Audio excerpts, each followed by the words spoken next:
Okay. Well, the first thing I'd like to say is that I thank God that the rain stopped, because our God's work, our hands, is going to be outside all day. And so now we have a nice sunny day to look forward to.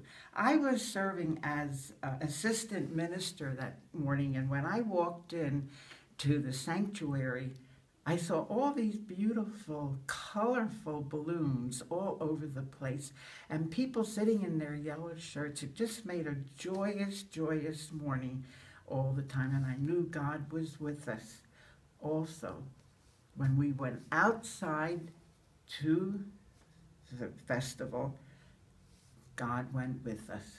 And I think he really enjoyed what he saw, because over there was a table with the whole community tying knots into quilts that will be shipped to Lutheran World Relief.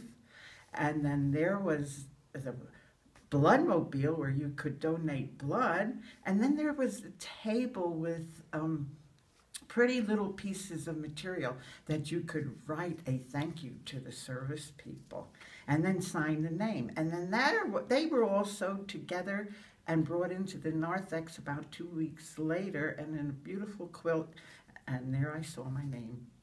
And then we had, the people were really praising God with their talents.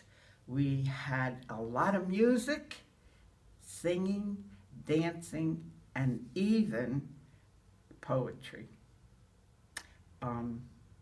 Next thing I knew, I felt a hand on my arm.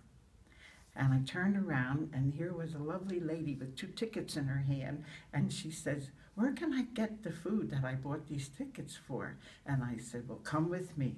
And I took her up to the lunch wagon. And then we turned around to go back to her car, and she started to talk about, she lives in the neighborhood, would like to come to church, but she has kind of a handicapped husband, and he doesn't like long sermons.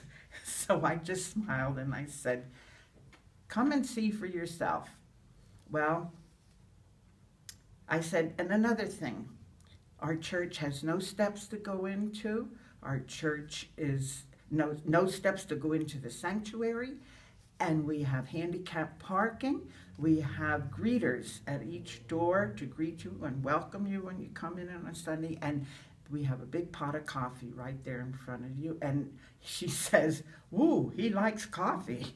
So when we got to the car, he said, she told him that what we were talking about, and sure enough, the first words out of his mouth were, "How long does the preacher preach?" So I just smiled and I said, "You come and see for yourself." And then, lo and behold, the next Sunday, there they were sitting in a pew. So they left, and I turned around and went back to the festival, and I thought, well, God is surely here with his plans and his work. But did I put my hands to work? Sure,